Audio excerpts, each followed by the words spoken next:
What is up, ladies and gentlemen? We are back here with another album reaction video. And today we're going to be doing something a little different from usual. We're going to be doing some Bjork.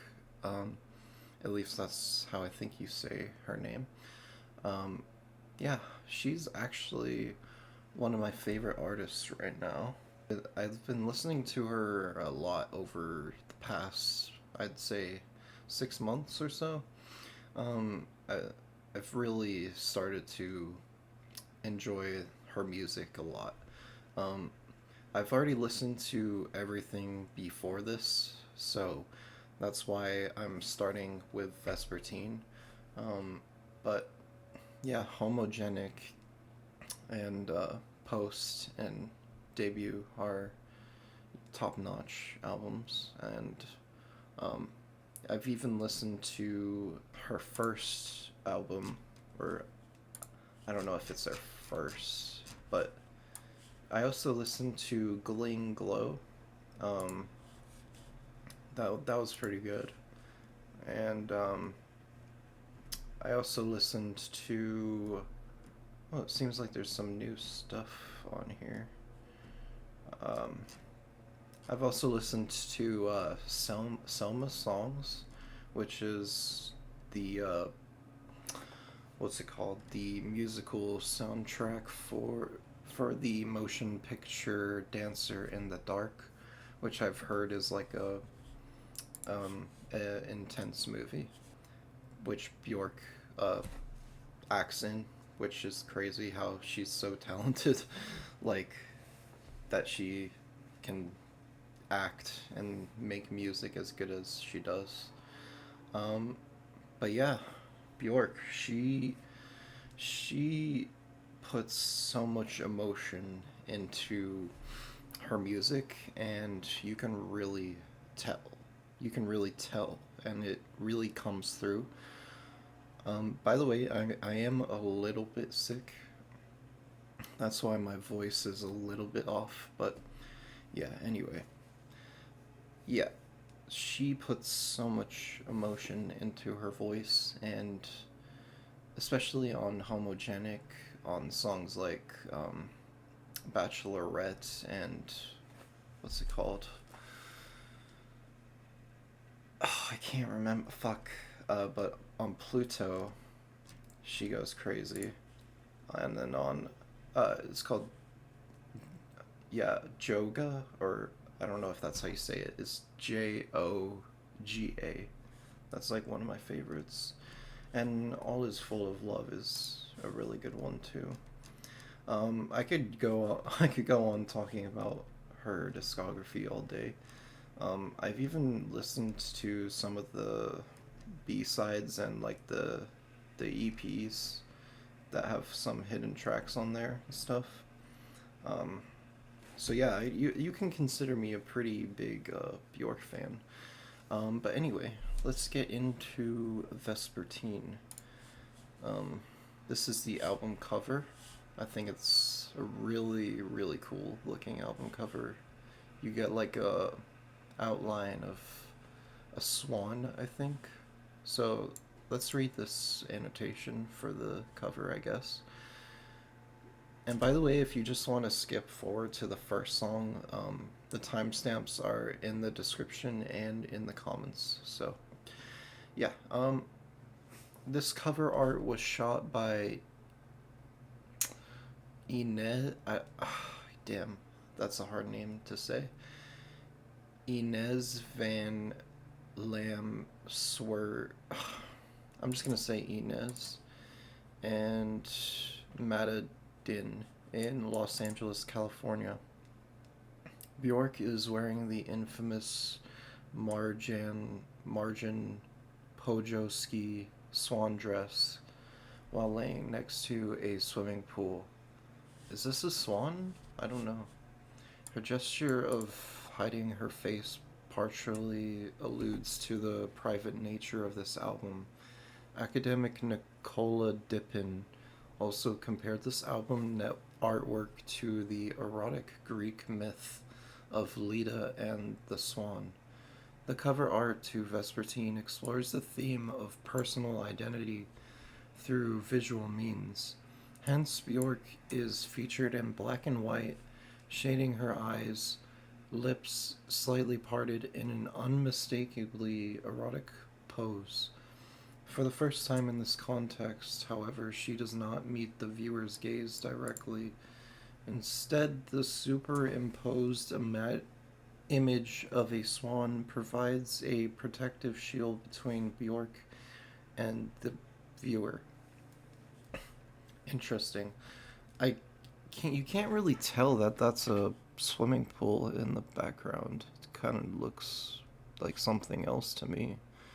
Um, but yeah, this is a swan. Okay, let's read this annotation too. Oh my god, that's a long ass annotation. Okay, I won't read all of this, but I'll read like up until this video or whatever.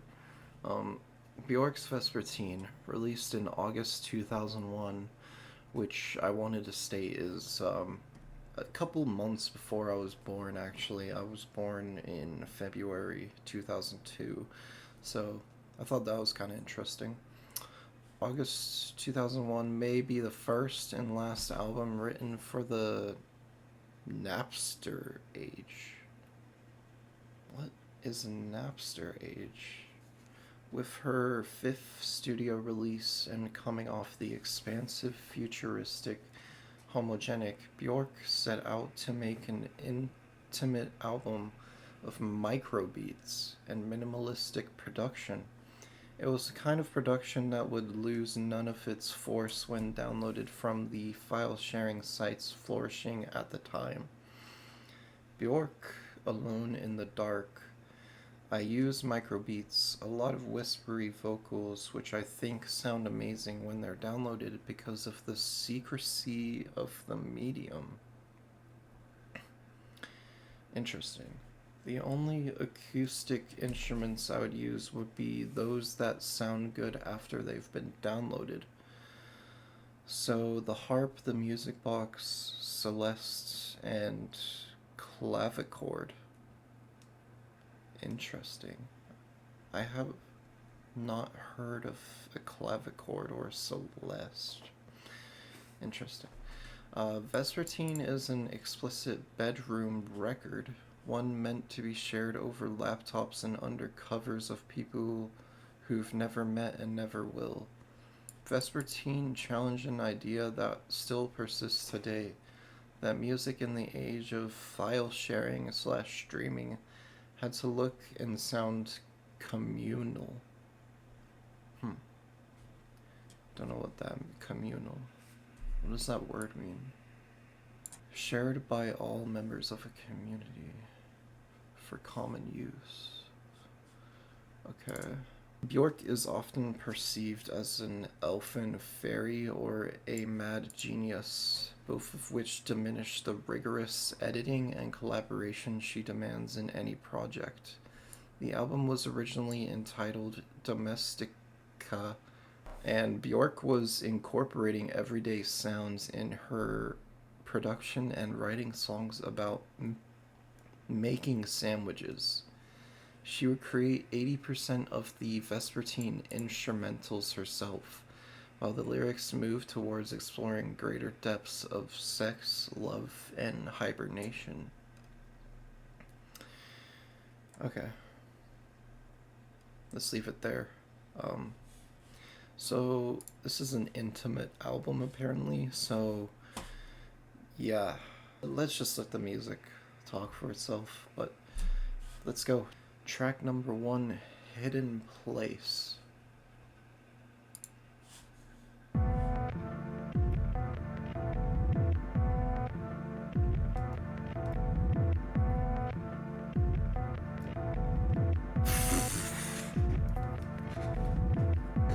Oh my god, it's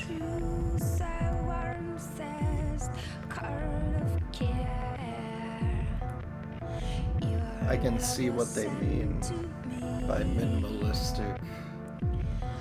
I'm not sure what to do with it or where to puts it. I'm so close to tear and so close to simply calling you up and simply suggesting Oh my. we go to that hidden place. That we go to that hidden place. We go to that hidden place. These strings sound crazy. And her voice is like so smooth. Oh my god.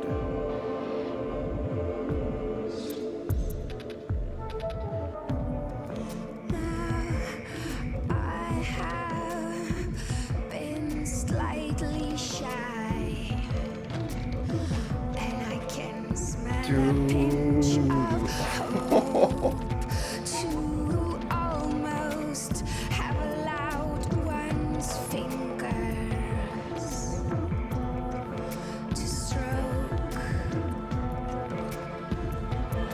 that finger. Dude, these backing vocals. Given to touch with, but careful, careful. There lies my passion hidden. There lies my love. I'll hide it under a blanket, lull it to sleep. I'll keep it in a hidden place. I'll keep it in a hidden place. Keep it in a hidden place. Keep it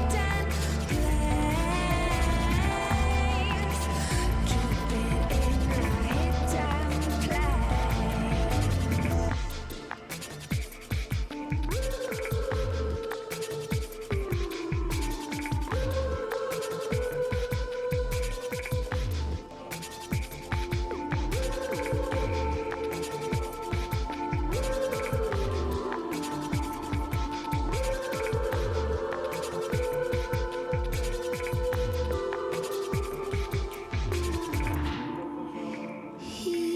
I like the electronic beat going on as well. Fragilest, still strong, dark and divine, and the littleness of his movements hides himself, invents a charm that makes him invisible. Interesting lyrics. Hides in the air. Can I hide there too? Hide in the air of him. Seek solace, sanctuary in that hidden place. In a hidden place.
Nice.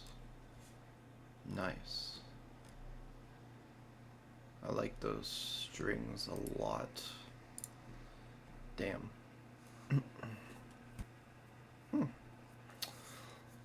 It feels, around the same period as Homogenic, because it was around the same period. But the, I also really like that the soft um, beat, or I don't know what it is, um, in the beginning. It was just like so smooth. Let's go through the lyrics a little bit. Through the warmthest cord of care, your love was sent to me. Through the warmth cord of care. I'm not sure what to do with it or where to put it. So, someone has fallen in love with her and she's not sure what to do with the love or how to respond, maybe. I'm so close to tears and so close to simply calling you up and simply suggesting we go to that hidden place. As previously explained in the description of the song by Bjork herself, the hidden place is the ambient that is created when two lovers are united. When Bjork suggests that they go to the hidden place, she calls for her lover to unite together. That's not what I thought it was. I thought like she meant like hiding her love. But no. Now I have been slightly shy and I can smell a pinch of hope to almost have allowed one's fingers to stroke the fingers I was given to touch with. She has been shy and reluctant to touch him in the past, but now she is not scared because their relationship has created this hidden place where it is okay.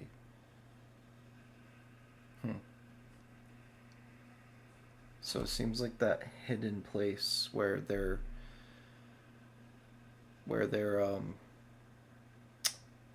it's just them,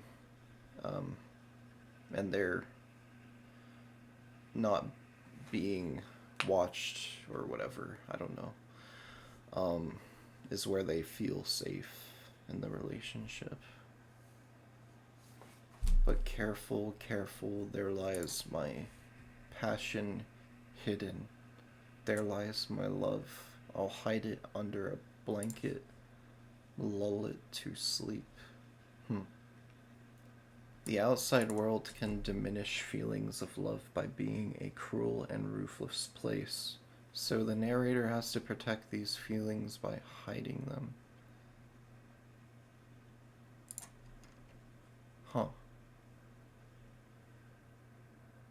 This song is going all over the place for me.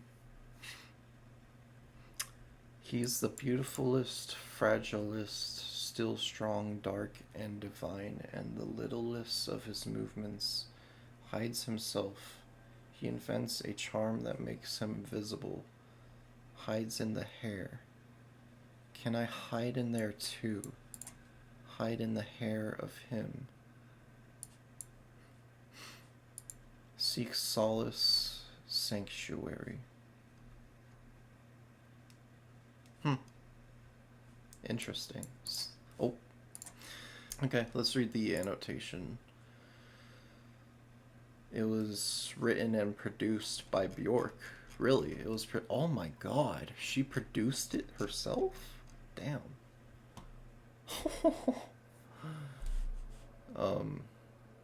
It was a lead single. She explains the song's title.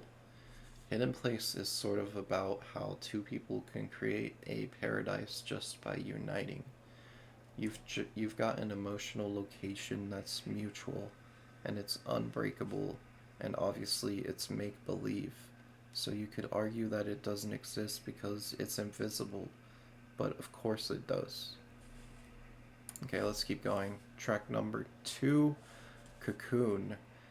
And okay, we got another producer on here, but Thomas Knack. Okay, let's keep going.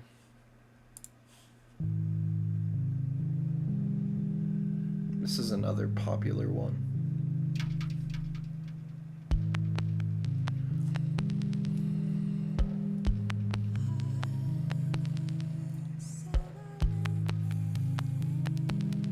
Oh my god.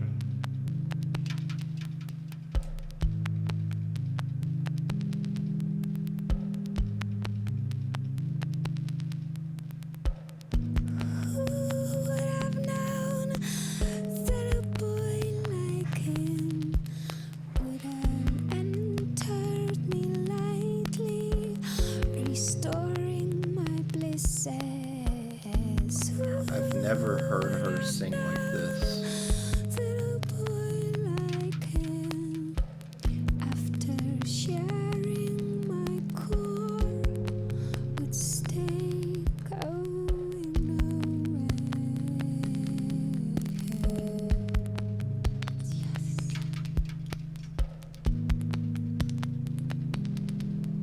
This kind of reminds me of Kid A little bit. These synths are so good.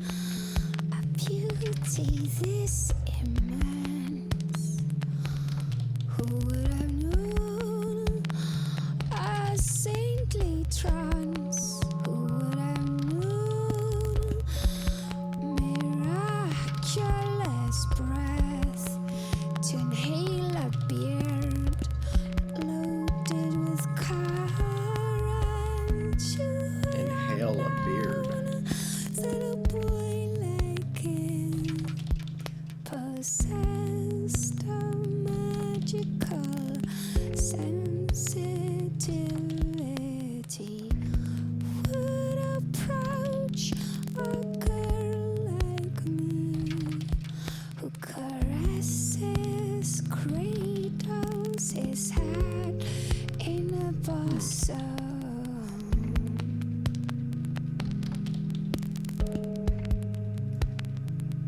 Yeah, this is intimate. This is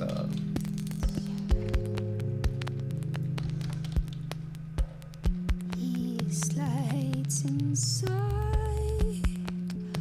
half awake, half asleep. We faint back into sleephood.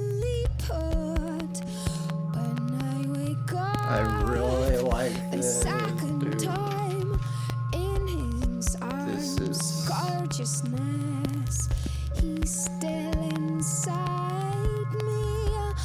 Who would have known?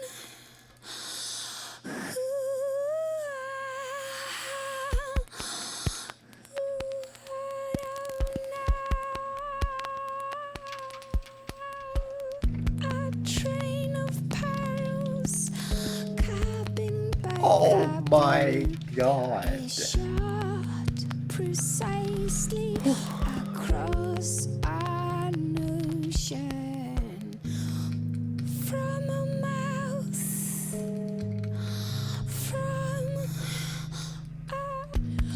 from the mouth of a girl like me to a boy.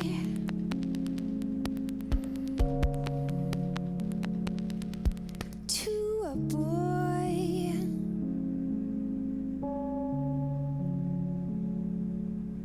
To a boy.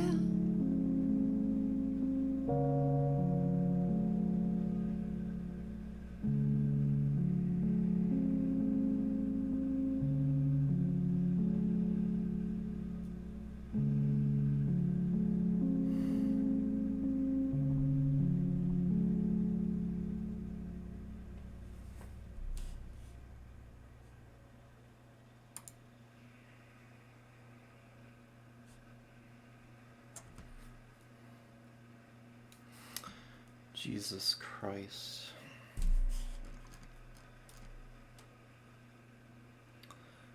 That is freaky, by the way. What the frick is that? Yeah, that was. Her voice was just so beautiful there. It was just so full of emotion and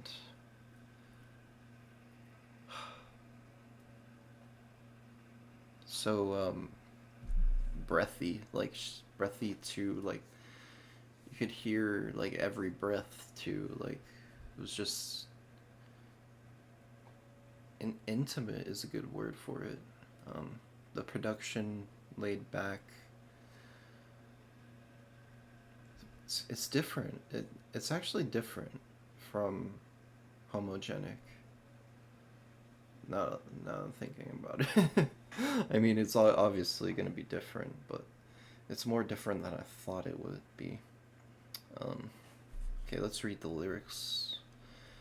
Who would have thought, who would have known that a boy like him would have entered me lightly? Entering here could stand both for. Okay. I don't know if I can say that. I don't know if I can say that on YouTube. And for finding a place in her heart. So in a way, this is for euphemism for romantic and passionates. Okay, let's just skip that annotation. Restoring my blisses. He gave her hope. Here she is talking about her Matthew Barney, her then boyfriend, who later became her partner. They have a daughter, Isadora. In 2013, Matthew and Bjork broke up, influencing her critically acclaimed album Funicura, which I'm going to be listening to at some point. Who would have known that a boy like him, after sharing my core, would stay going nowhere? Who would have known a beauty this immense? Who would have known a saintly trance? Who would have known miraculous breath? To inhale a beard loaded with courage. Kissing his bearded face passionately. Matthew Barney. Since just prior to this album. Okay. Who would have known that a boy like him possessed of magical sensitivity? So it sounds to me like Bjork was really, really in love with this guy.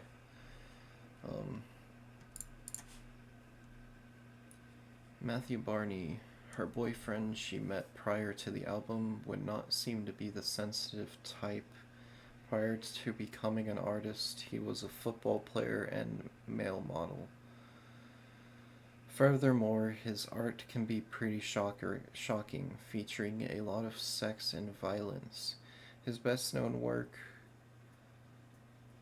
The Cremaster Cycle, is themed around sexual differentiation of the human male. However, he is very sensitive to Bjork, which pleasantly surprised her. Who would approach a girl like me, who caresses, cradles his head in her bosom, yeah.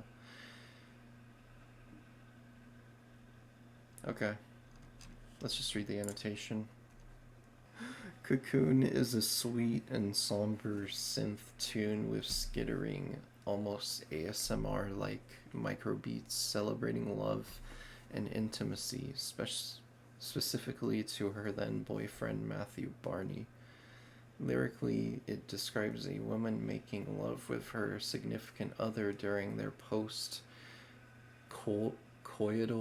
hibernation, and features frank sexual narratives relayed both explicitly and metaphorically. Okay, let's keep going.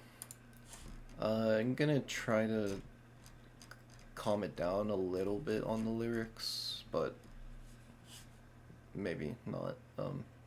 Let's go to track number 3. It's Not Up to You, 5-minute track.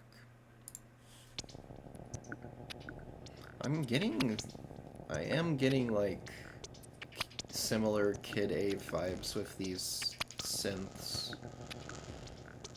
But Bjork was doing this before Kid A though, on Homogenic.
Dude, Bjork is producing this.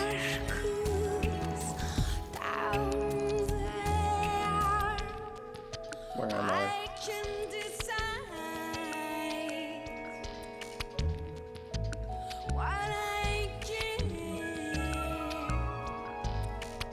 Bro, these instruments.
She should have got that going.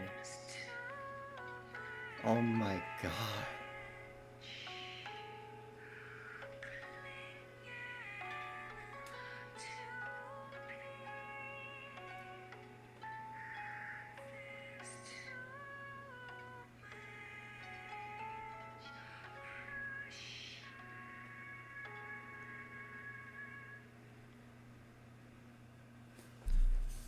This is a roller coaster.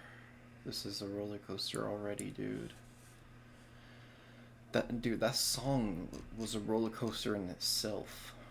Oh my god. Oh.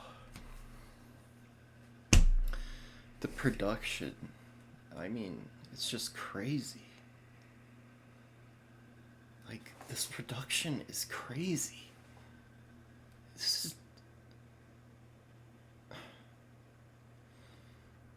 I just. I love how she combines electronic elements, like the synths and the whatever, and the drums, and with these other instruments like the violin and whatever else she's using, the music box, whatever. I don't know what she's using, but the way she combines it, it's just. And I didn't know that she could.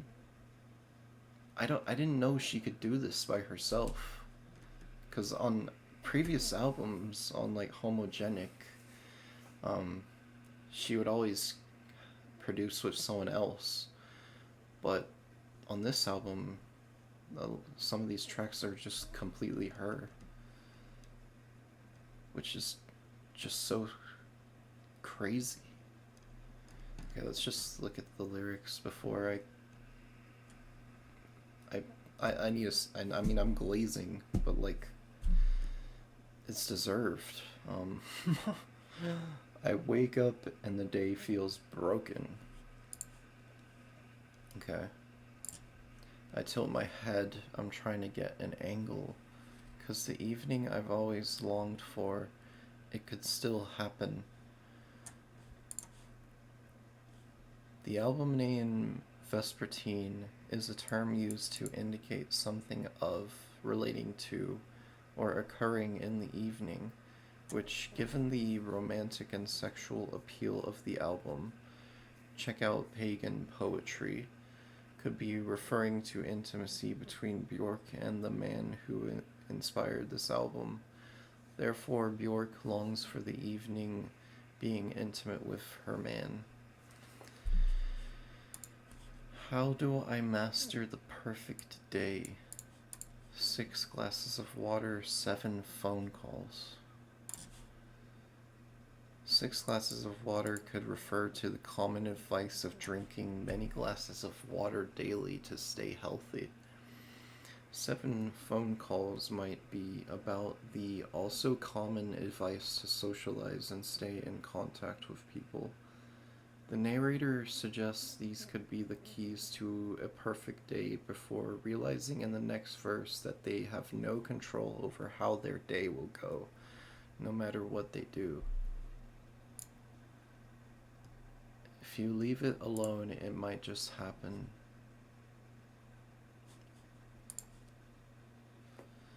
It's not up to you, oh, it never really was. Most things in life have been decided for us. Gender, sexuality, affection for certain people, heritage, social status. So we have to do best with what we have. Live the happiest lives we can under our own circumstances. I can decide what I give, but it's not up to me what I get given. Unthinkable surprises about to happen, but what they are.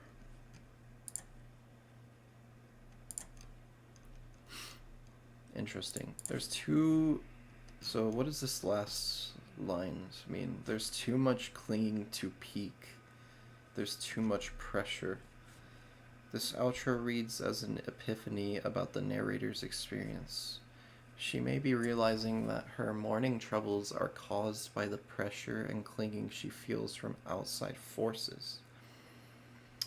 Interestingly, the next few tracks indicate a tonal departure from the idealistic and observational Cocoon, and It's Not Up to You, to the more introspective and critical Undo and Pagan Poetry. I've heard Pagan Poetry is this stunning track. This whole album is stunning, to be honest. But I'm excited for Pagan Poetry in particular. I think it's the most popular on the album. So this is the third song. The track is definitely one of the most accessible and direct episodes on the whole album, along with Pagan Poetry, Hidden Place, and Unison, but still has all the elements that contribute to the Vespertine sound. Celestial choirs, harp arrangement. Oh, so those strings that I'm hearing are actually harps? No, that can't be right. I haven't heard. Has there been harp so far? Harp arrangements and micro beats. The lyrics explore the feeling of frustration that occurs whenever we want to control every aspect of our life. When we act like that, everything that just doesn't go the way we expected it to go drives us crazy. Yeah, that's true. That's true. We always have these expectations for how we want things to go, and when those things don't go the way we want them to, we end up becoming just disappointed and let down. And sometimes it drives people crazy, because their lives are just not going the way they want it, and it really digs them inside. Whoa. What was that? What was that? I don't know if you guys could hear that, but like a notification just went off randomly. It was like that was a bad impression, but yeah. What was I saying? I don't even know. But yeah, let's keep reading. Bjork tells the listener that the best thing to do in these cases is just to give everything we can without having any expectations. Yeah, that's what I was kind of trying to lead into. Like, if you just don't have any expectations, then you can't be let down. So, I know it's hard not to have expectations, but you never really can control the way things go completely, so honestly it's better to not have expectations sometimes, because like I just said, we can't control it. We have some control over the way things go, but we don't have complete control. At least that's my opinion.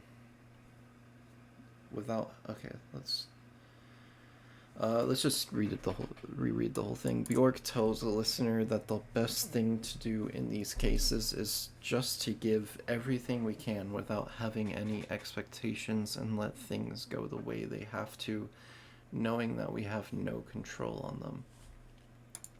Okay, let's keep going. Undo. Another 5-minute track. A lot of 5-minute tracks on this one. Let's keep going.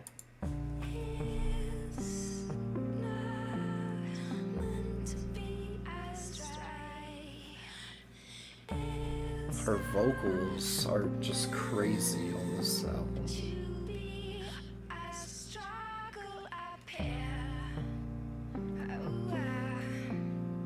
More ambient type synths. Oh, now is that the harp? That's the harp.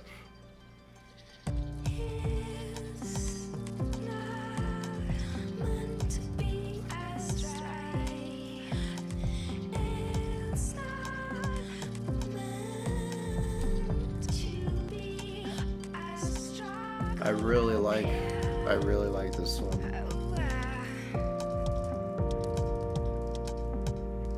You're trying too hard. Surrender. Give yourself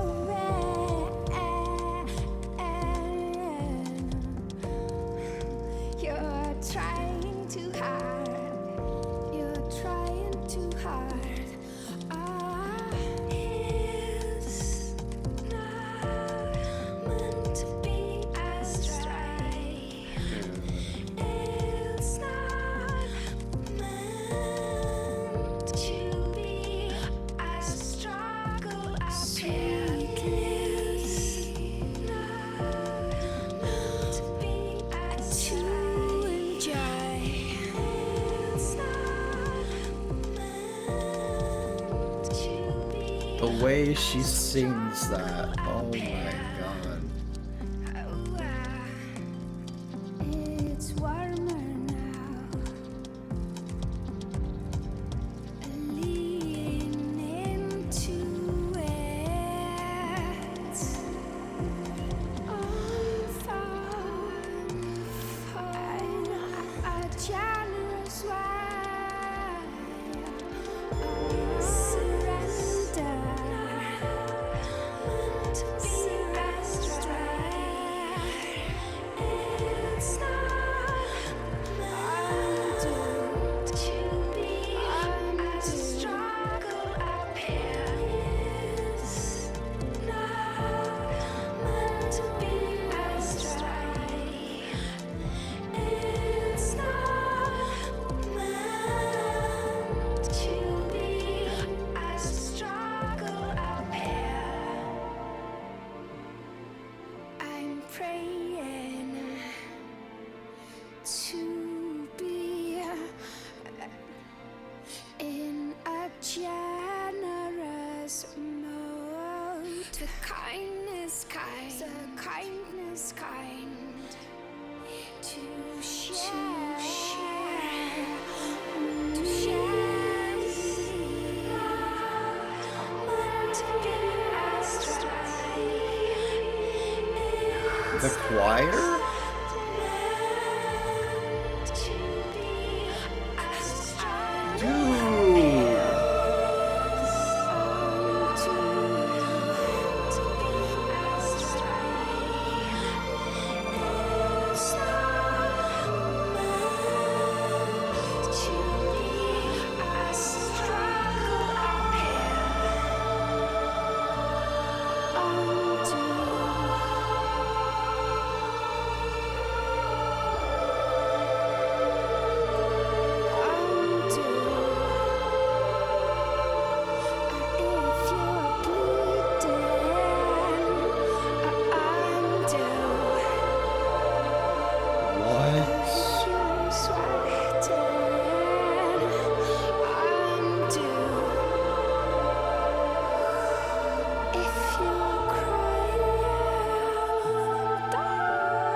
Dude!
That might have been my favorite so far.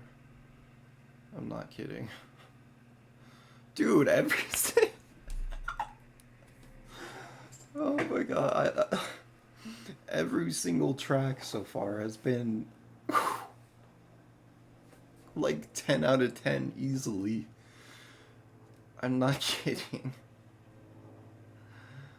What the fuck? Her vocals, my god.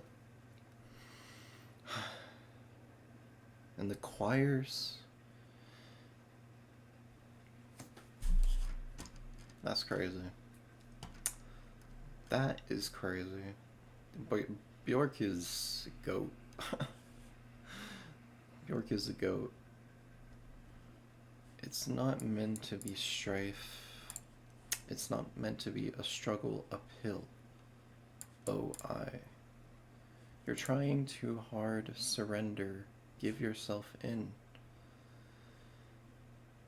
While this song is most literally about sex and the beauty of being comfortable with one's partner, I also believe it serves another purpose. These lyrics tell the listener to allow themselves to let go of anxiety and enjoy the moment. Much like the previous song, this track has multiple allusions to not only sex, but the idea of letting oneself appreciate life around them and letting go of struggles. It's not meant to be a struggle. How do they know they're talking about? How do these annotations? How are they so confident that she's talking about sex? Because I mean, this could mean refer to anything. It's not meant to be strife. Like, it's not meant to be a struggle uphill. That could refer to a lot of things, not just sex. So I don't know. It seems like these annotations are like set on. It could be like I could be just wrong here, but these could mean a lot of different things. You're trying too hard, surrender, give yourself in. It's warmer now, lean into it. Unfold in a generous way. Surrender. I'm praying to be in a generous mode, the kindness kind, to share me.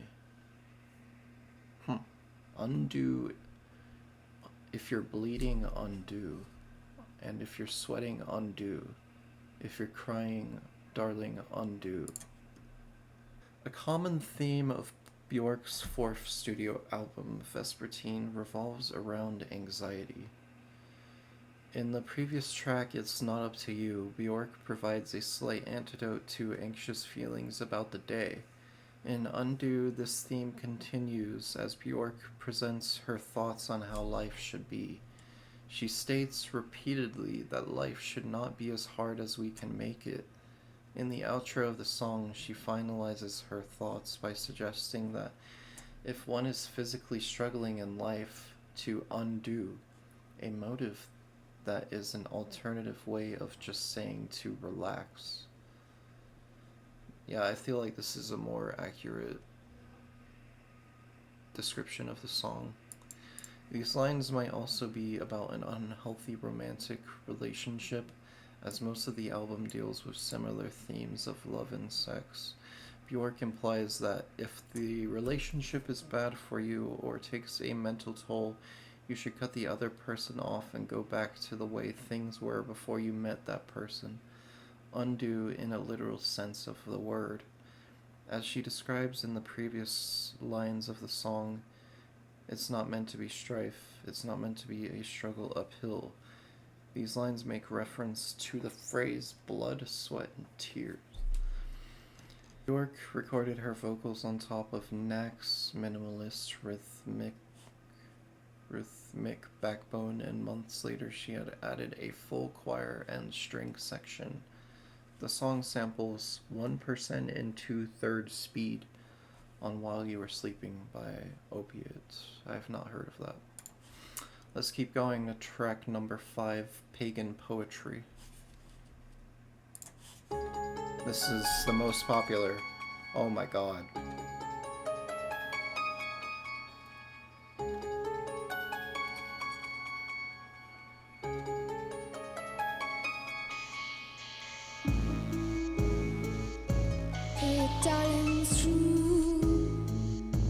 The production sounds so clear.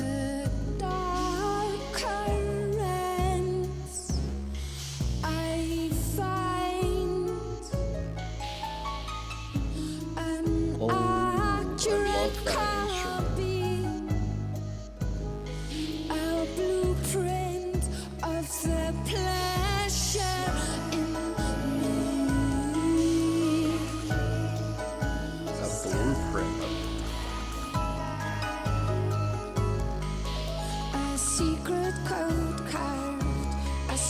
cold cards.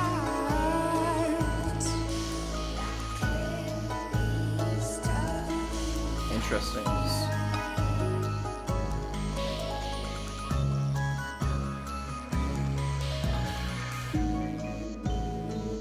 He offers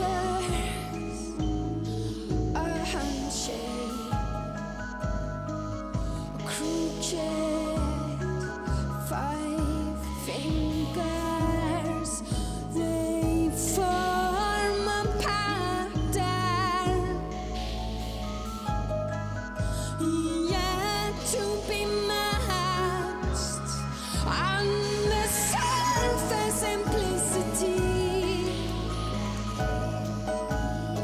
By the darkest pit in me is pagan poetry. Pagan poetry.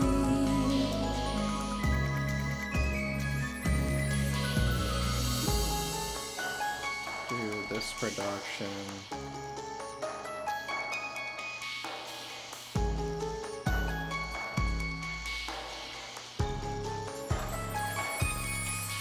That bass. Morse coated signals, a pulsate, a wake me up from my That's heartbreak. on the surface simplicity. By the darkest pit in me is pagan poetry. Pagan poetry.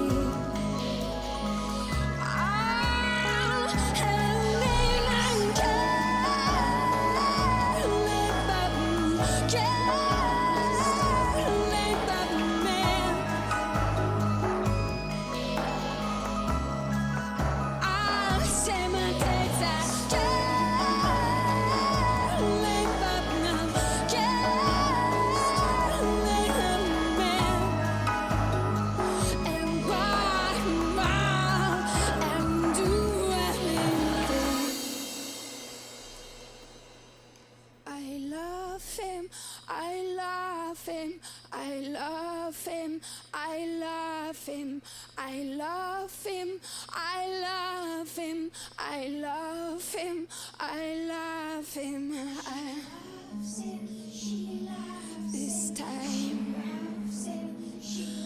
I'm gonna keep it to myself. This time I'm gonna keep me all to myself.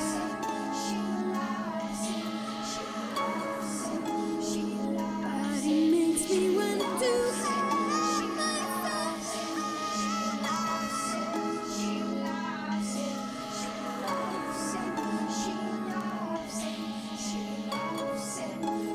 But it makes me want to hide myself.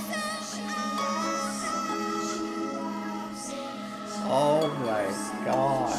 Dude, that kid. That was crazy.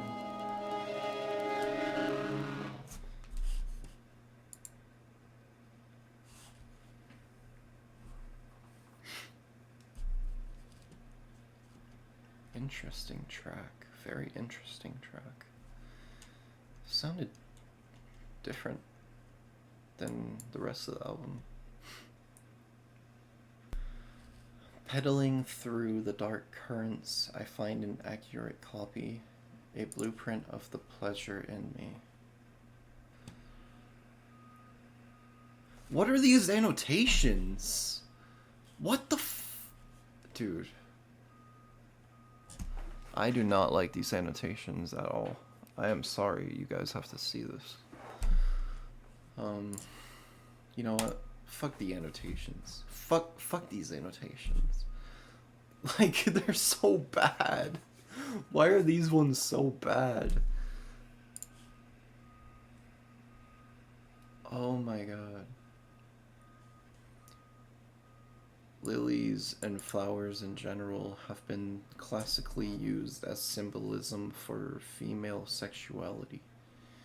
Lilies have served as a symbol for both innocence and the vagina. Black. Dude, I don't know if I can say this stuff on YouTube. I think I can, but I don't know. Black flowers are symbolic of sexual intercourse. A secret code carved. Interesting. He offers a handshake. Crooked 5 fingers. They form a pattern yet to be matched. Is that talking about, like, their hands don't fit together?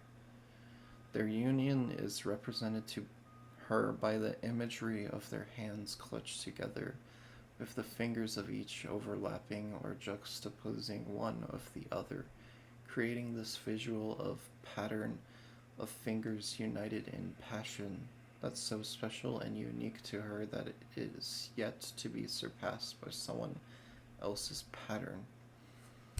Yeah, this is a very romantic album. Okay, let's read the end. Oh my good lord, that's a lot.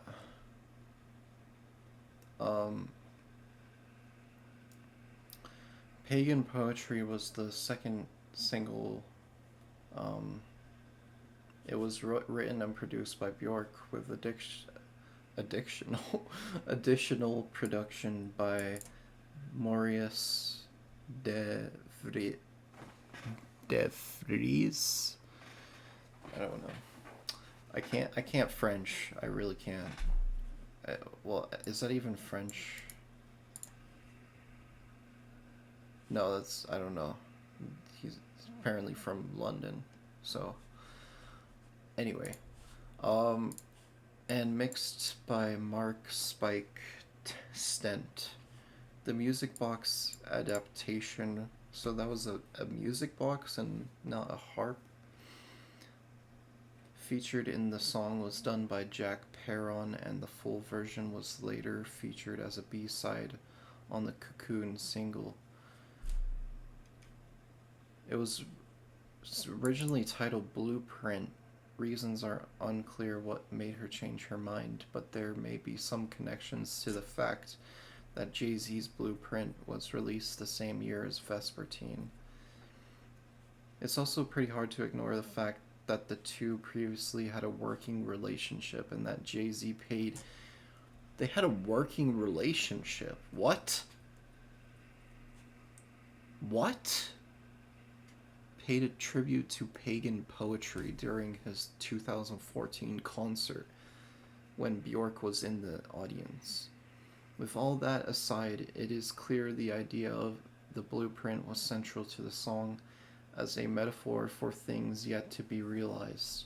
The finding of the blueprint illustrates Bjork's discovery of the possible things that may satisfy her to the fullest, both physically and emotionally. This is a lot. Since this video is already an hour long, I'm just going to leave it there. Next song is a instrumental. It is 1 minute and 41 seconds long, and I'm going to let it transition into Aurora. So let's go. Track number 6, Frosti. That is loud.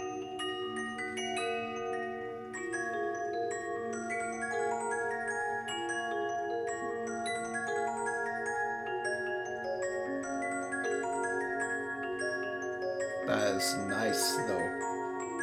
What instrument is this? Dude, I am so bad at music. sounds like a... What's it called? I can't even think.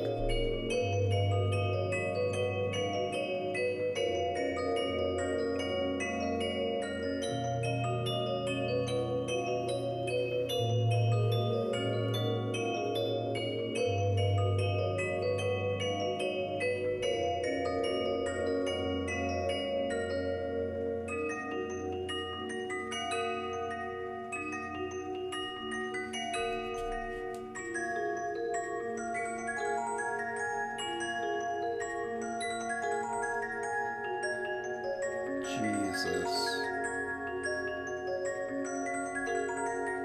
That's trippy sounding too. Hypnotic.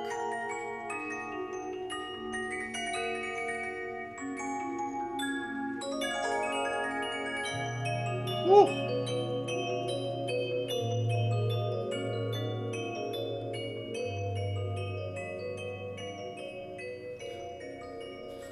That transitioned so cleanly. Oh my god.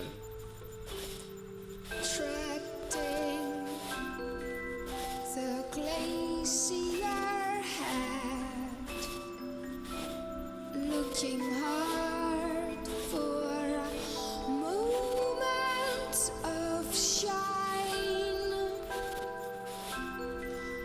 from twilight to twilight.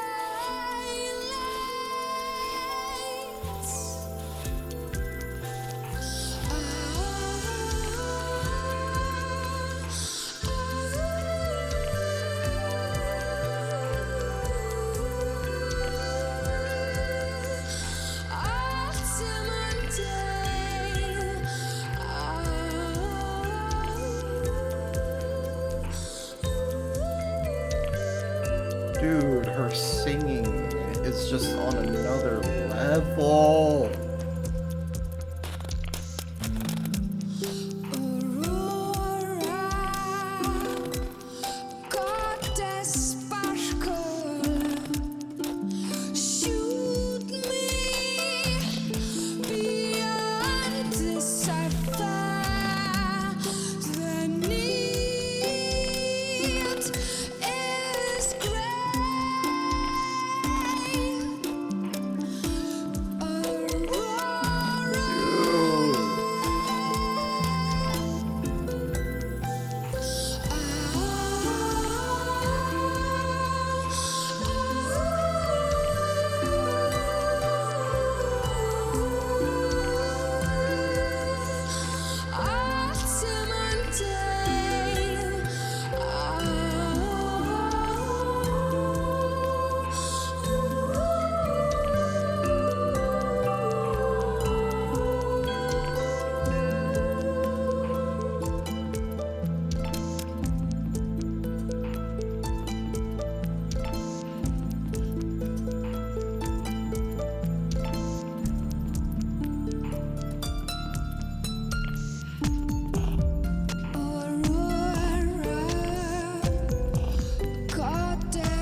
Dude, I'm not even gonna be able to.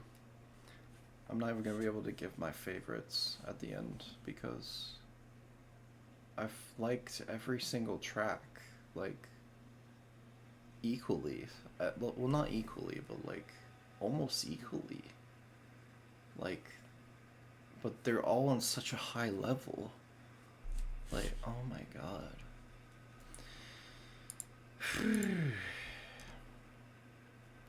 Threading the glacier head, looking hard for moments of shine from twilight to twilight. This expresses the difficulty and time spent looking for auroras, night after night over days to weeks for some keen observers, due to the random nature of the phenomenon. There are indicators that may forecast auroras, but they are often very unreliable. Aurora, goddess sparkle. Aurora, the ancient Roman goddess and personification of the dawn, would daily announce the arrival of her brother, Sol, by renewing herself and flying across the sky. Evidence that little more than good family connections are all that a goddess needs to land a job that takes up maybe 20 minutes tops per day. This left her ample free time the rest of the morning, afternoon, and evening to engage in that pastime beloved of so many of her relatives. Carry on dalliances with mortal humans. Dude, why is there such a long annotation? For instance, take Tithonus, a Trojan she liked so much she made him immortal, but then whoops, forgot to stop him from aging. Shoot me beyond this suffer. Bjork went through a lot of things. Her relationship wasn't as peaceful as in the beginning, so she's using the search of auroras as a metaphor of looking for peace and spiritual clarity. It can also mean that she's looking for herself, for the woman she was before the relationship that made her suffer so much. What, this relationship that she was talking about in the previous songs is now making her suffer too? I don't understand. Because in the previous song she was like, I love him, and now it's like, I don't know, it's like, it's just like, it's going everywhere. And that pretty much describes love in a nutshell. Although I don't have much experience, but okay, let's keep going. An echo, a stain. Interesting title. Let's go.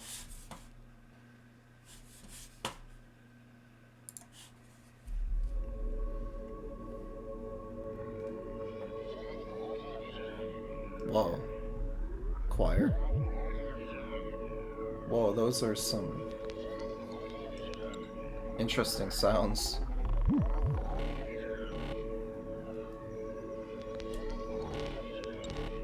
She touched my arm and smiled.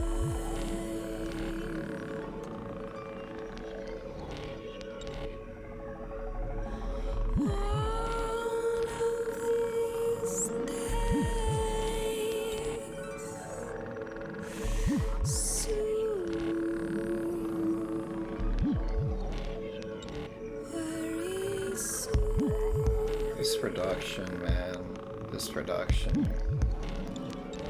Love you till then.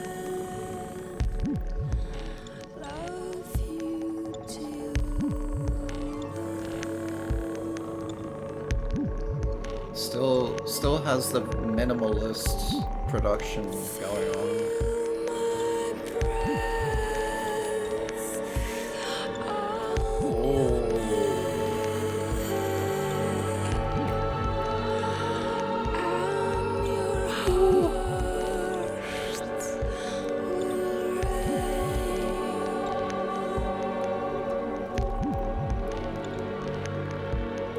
This one's different.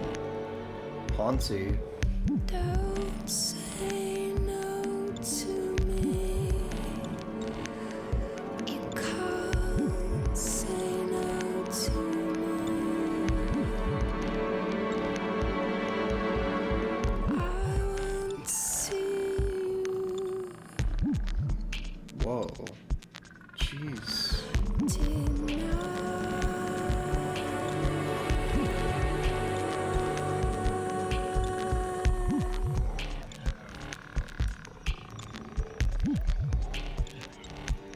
Oh my.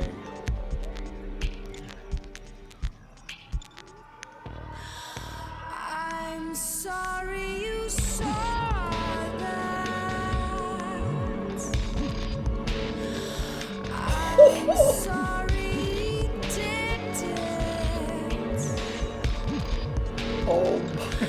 I'm an echo.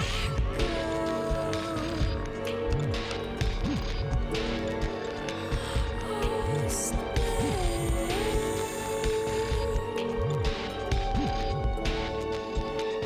I stay.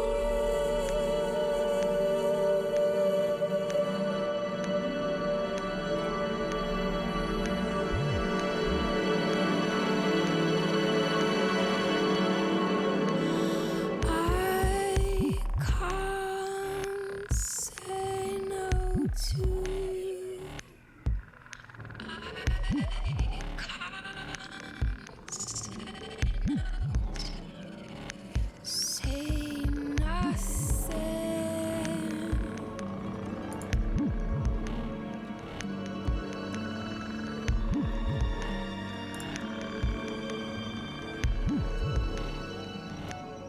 Free falling. Oh my god. This song is deep.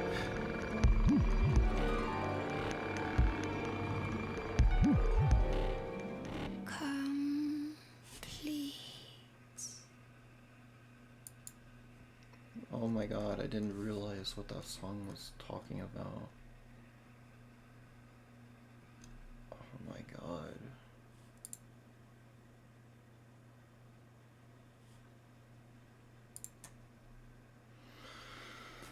Whew.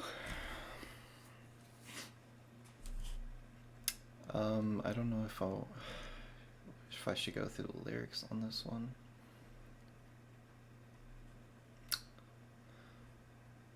She touched my arm and smiled. One of these days, soon, very soon.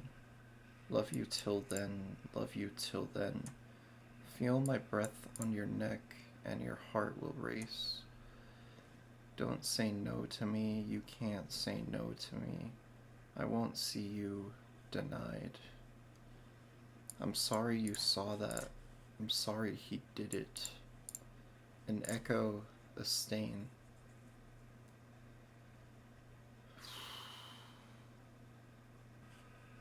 The 2001 album received universal acclaim from music critics. The lyrics of the song are based on Sarah Kane's play Crave, a one-act play. Crave uses a non-linear poetic style. The dialogue is intertextual. There is no context nor stage directions, and characters A, B, C, and M have identifiable sex and gender only from context within the play. Crave continues the theme of pain and love that Kane had explored with previous plays, but is stylistically a departure. The play contains several dark themes presented as issues haunting the four characters. Okay. I don't know if I can say that on YouTube. Okay. Let's keep going. Sun in My Mouth, track number 9. 2-minute 40 track.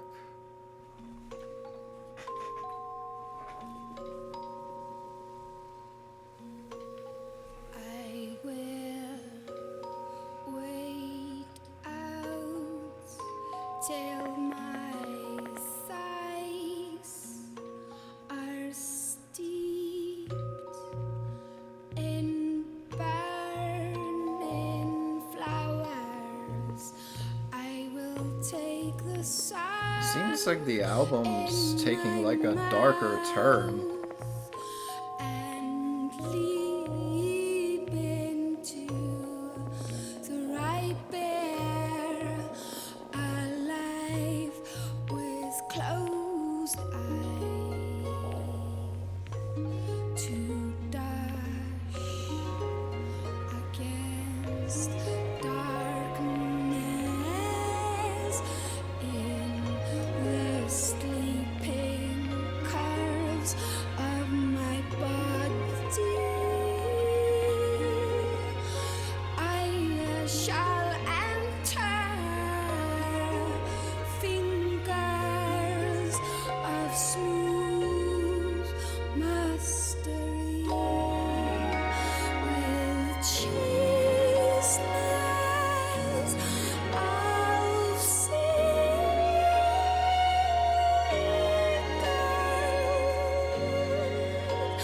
will I complete the mystery of my flesh? Will I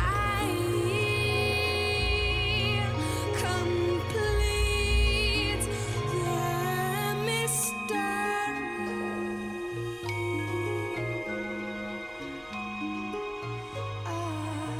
This is one of the most beautiful songs I've ever heard.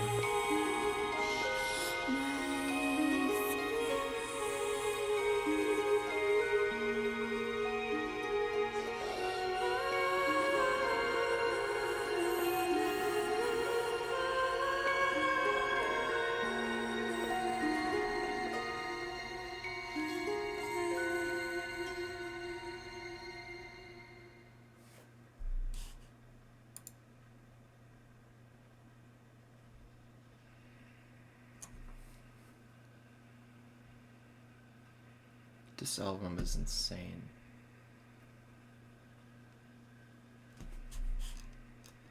This album is insane.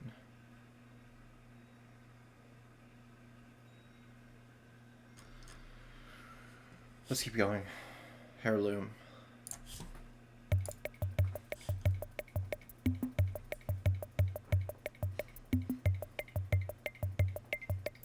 Interesting.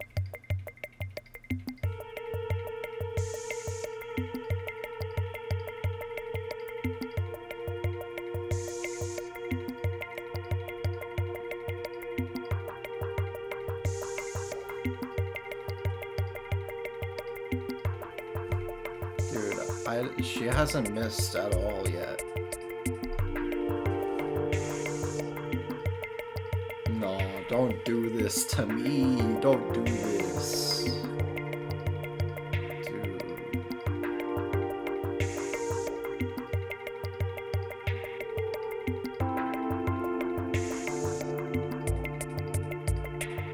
I have a recurrent dream. Every time I lose my voice, I swallow little glowing light. I'm actually blown away, bro. My mother and son baked for me during the night. They do a trapeze walk until they're in the sky, right above my bed, while I'm asleep. My mother and son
I'm so blown away. much better.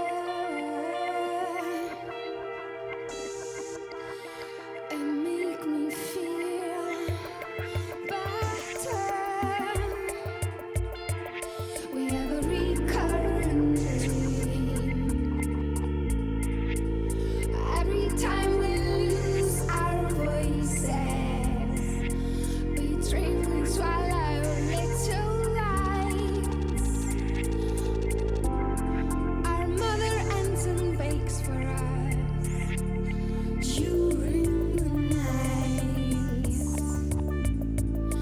They do a little trapeze walk until they're in the sky, right above our heads. While we're asleep,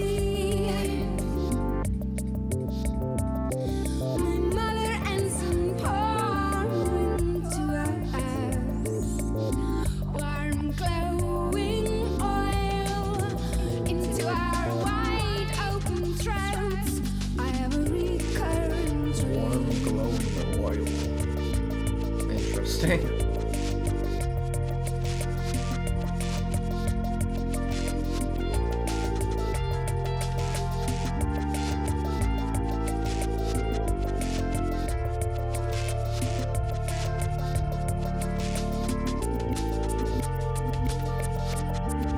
Sheesh.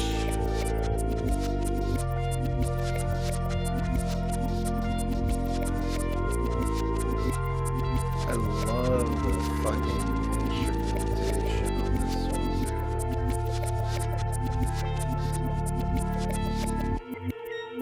They make me feel better. They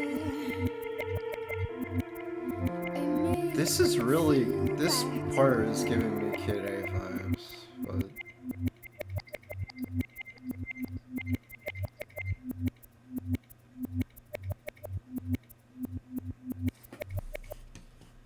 Ooh. Heat. Heat. My gosh. I wasn't expecting it to be this much heat this late into the album. Sun in My Mouth and Heirloom. Some of the best on the album. Jesus. I have a recurrent dream. Every time I lose my voice, I swallow little glowing lights. My mother and son baked for me. Okay, this annotation has -3 dislikes, so I'm not gonna read it.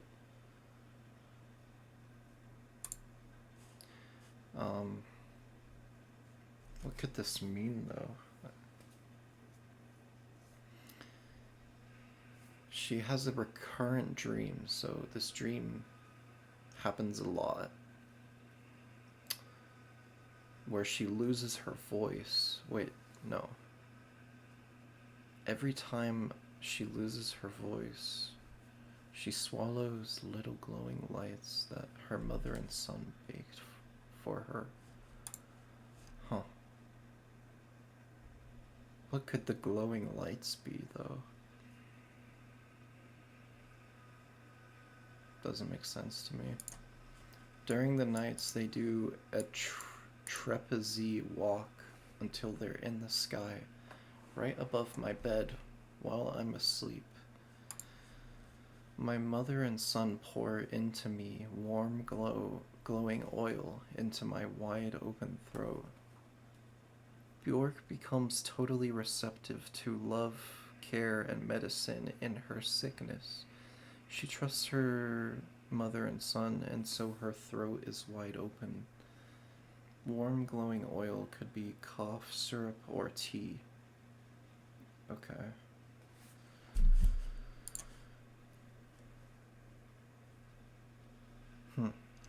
They make me so much better. Interesting. Interesting. Don't know what she's talking about.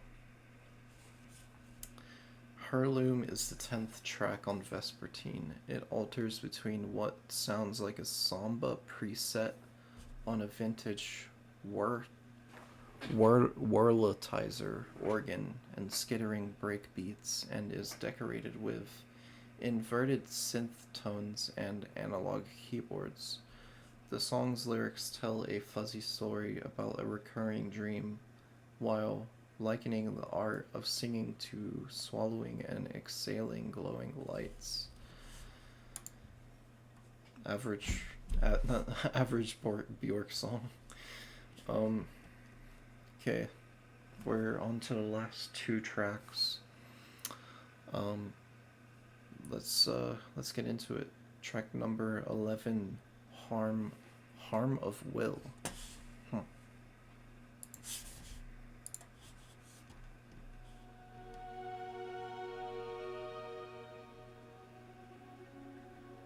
This is gonna be crazy.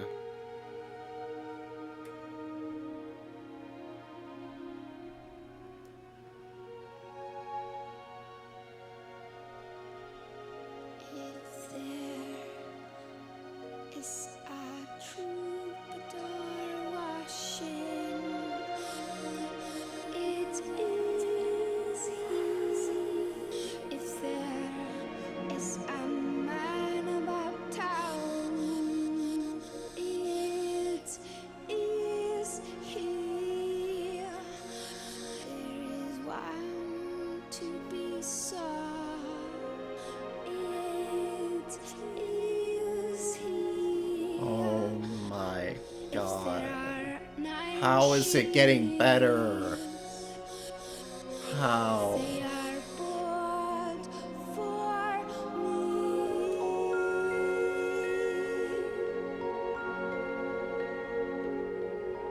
These strings, dude.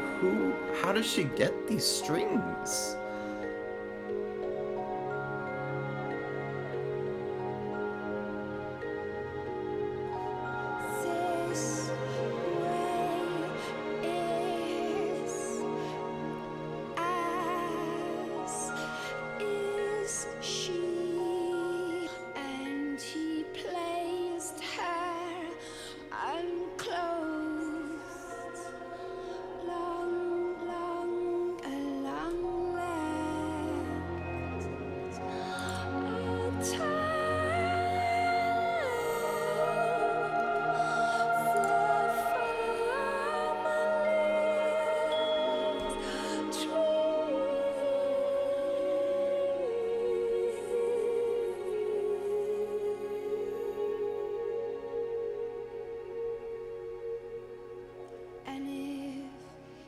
Chosen the pine while she is under him, then leave her coyly placed, crouched, sucking him for his eye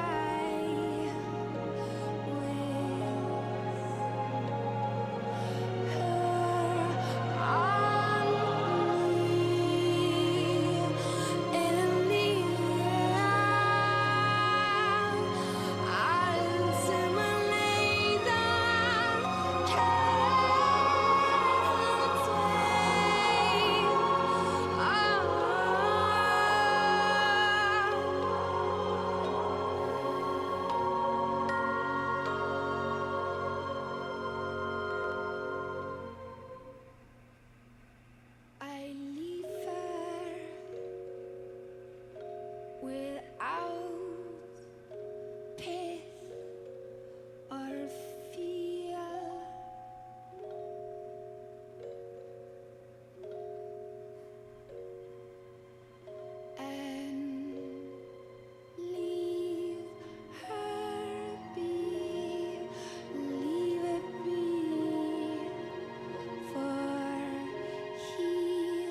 controls what there be.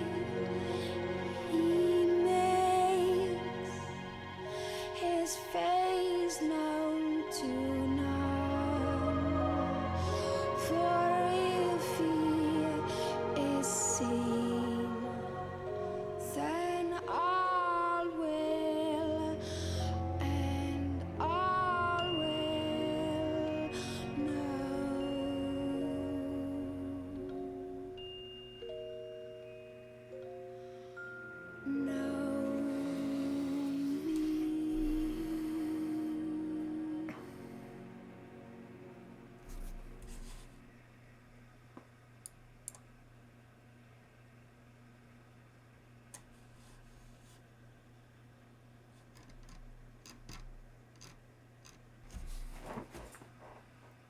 That might be my favorite Bjork song I've ever heard. My favorite Bjork song I've ever heard.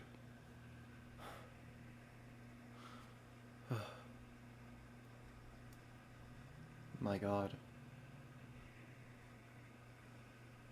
So soft. And the string. I mean, I love strings.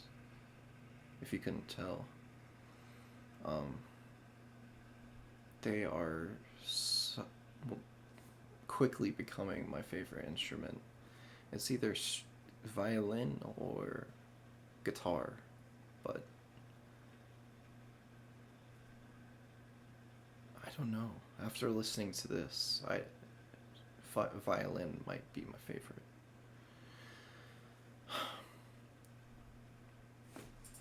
Okay, let's go through the lyrics. If there is a troubadour washing, it is he. If there is a man about town, it is he. If there is one to be sought, it is he. If there are 9 she's, they are bought for me. That makes no sense to me. The way is as is she, and he placed her unclothed, long-legged on top of the family tree. And if he has chosen the point while she is under him, then leave her coyly placed, crouched, sucking him for it.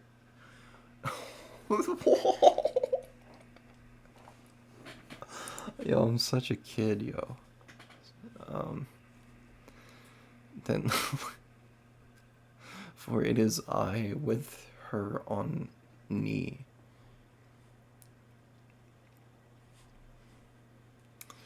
I leave her without pith or feel, and leave it be, for he controls what there will be, and he makes his face known to none. For if he is seen, then all will know me. What the hell? What the hell does that mean? If he is seen, then all will know me. What the? There's some crazy deep shit going on. Let's just read the annotation because I'm not gonna be able to even come up with my own interpretation for that. It features a collaboration with Harmony Corrine, who contributed lyrics to the song Harm of Will, co-written with Bjork and Guy Sigsworth. The lyrics explain in book on Bjork loosely sketched the tale of a troubadour. Who is a troubadour? I don't know what a troubadour is.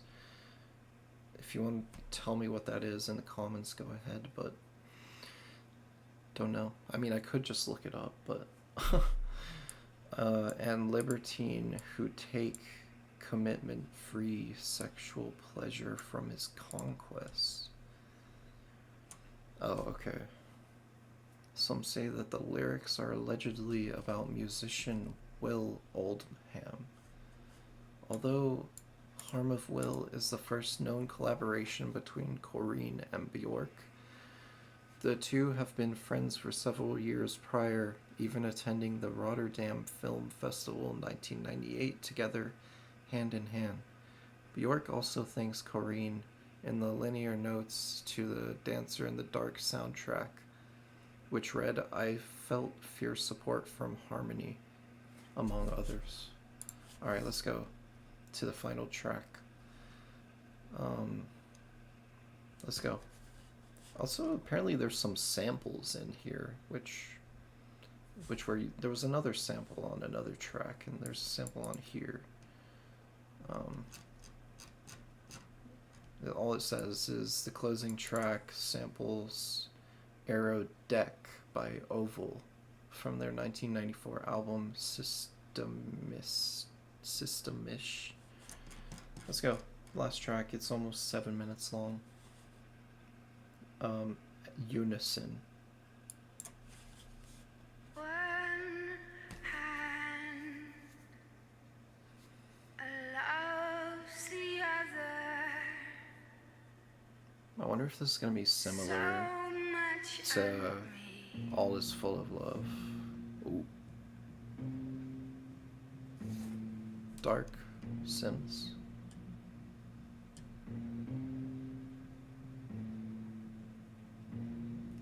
Born stubborn me will always be. The sound, I don't know what that sound is. 1, 2, 3. I will outgrow Whoa. my own Wait, private brow. Wait, let me play that back a bit because the notification sound kind of screwed things up. I don't know if you guys can hear that.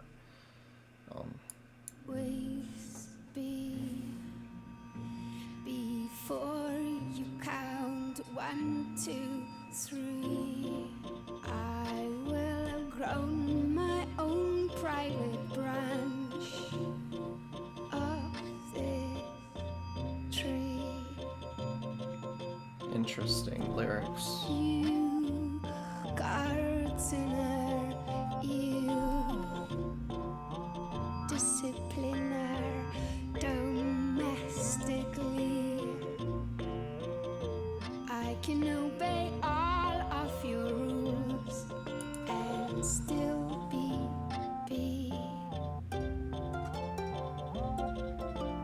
I never thought I would compromise. I never thought I would compromise. I never thought I would compromise. Let unite tonight. We shouldn't fight. Embrace you tight. Let unite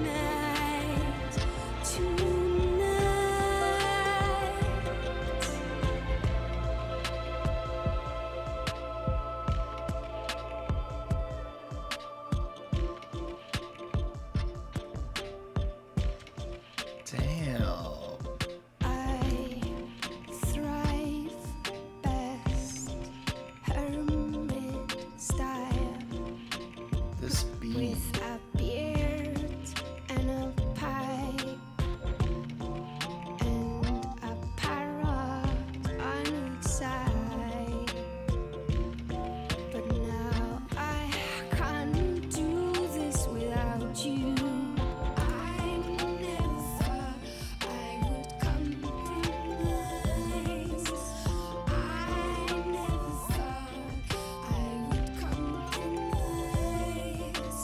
I never thought I would compromise. Let unite tonight. We shouldn't fight. Embrace you tight. Let unite tonight.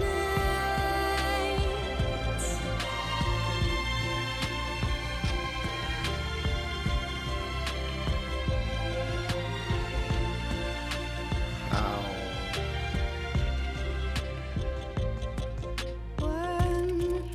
That was one of the most heavenly things I've ever heard. Loves the other so much on me.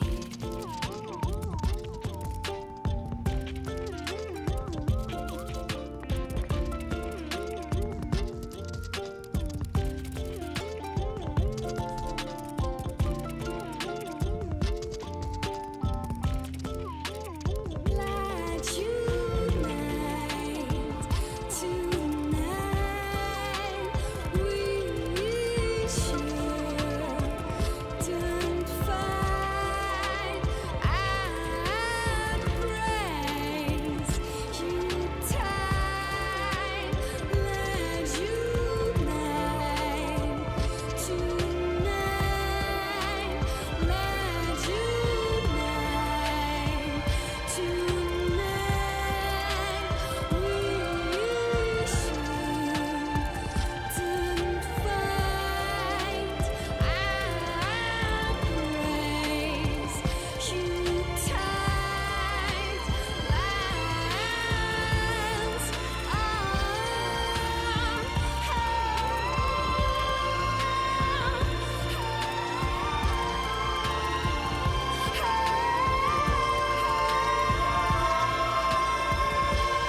This is on another level.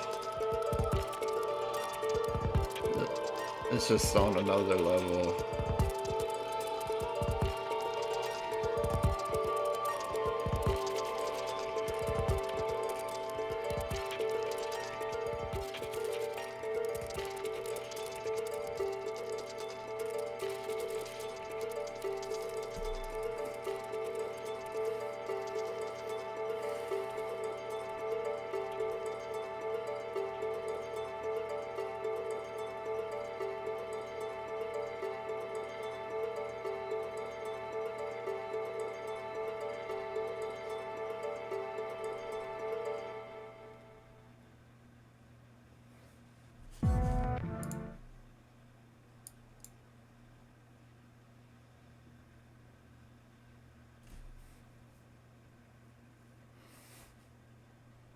Ten out of 10.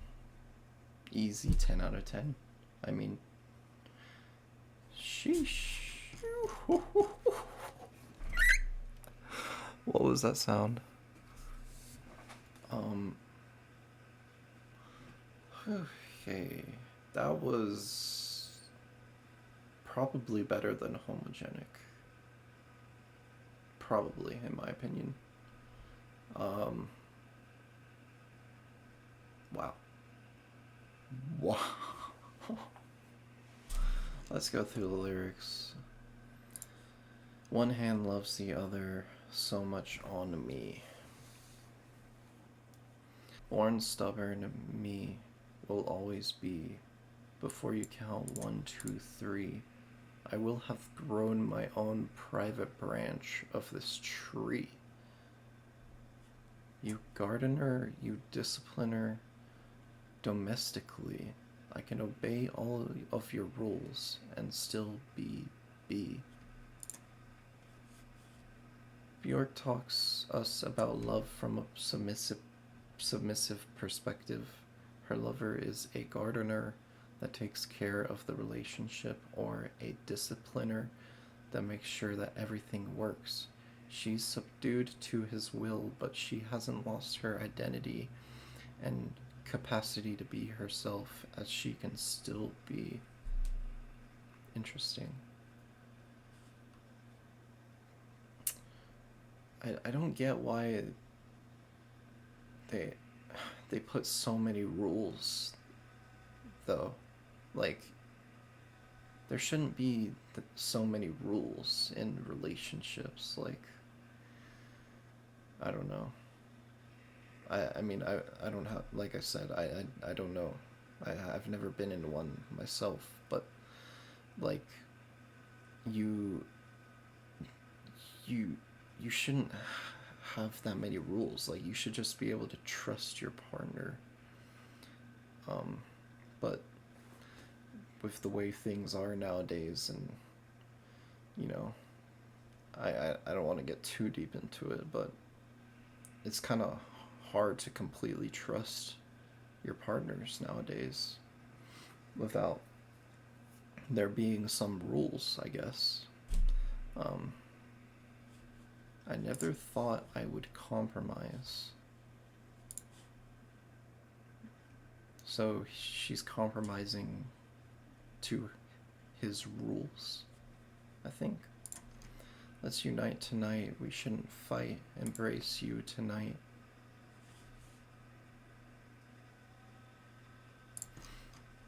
I thrive best hermit style, with a bird and a pipe and a parrot on each side.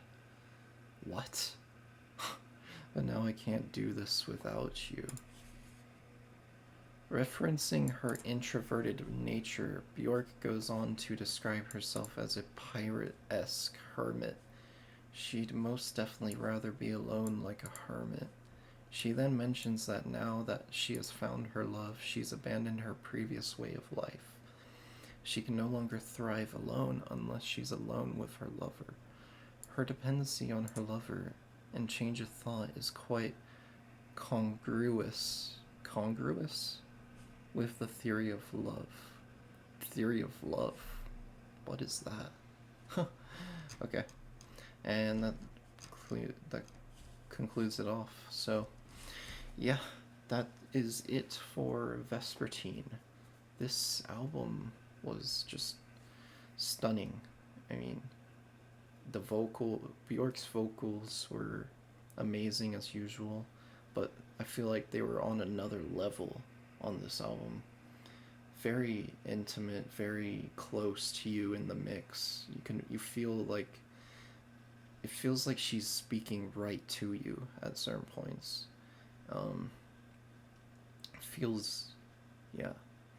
The production is very minimalistic, but the parts that did come in were just absolutely amazing, and the string arrangements, the synths were just crazy. I mean, like, unlike anything I've ever heard. Like, even for strings, like, I've never heard anything like those strings. Like, maybe some similar stuff on, like, a moon-shaped pool.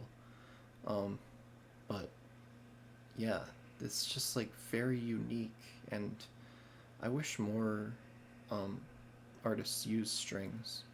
But, yeah, so I guess I could name my top 5 if that's even possible. So Cocoon, I think, would be in my top 5.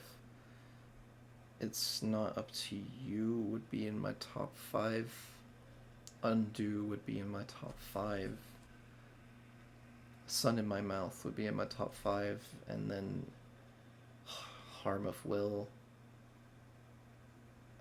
I don't know. Unison has to be up there too, though.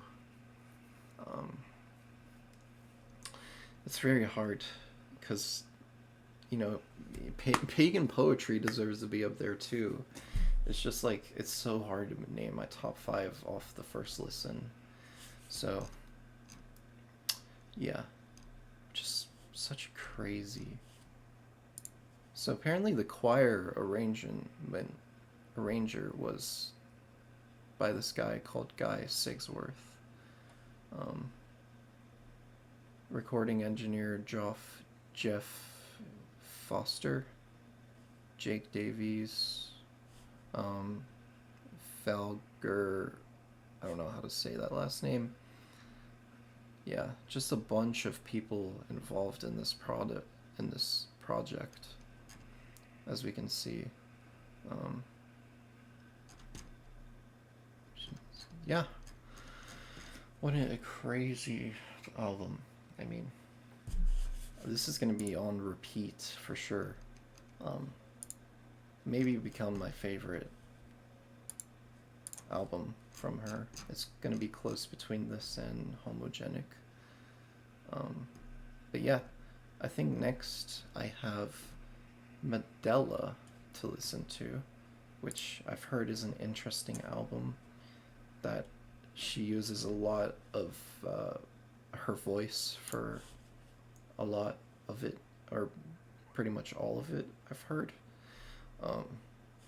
So yeah, that's gonna be interesting. But yeah, that's gonna conclude it for the video. Leave a like and a sub if you enjoyed, and let me know if there's any other female artists that you would want me to listen to.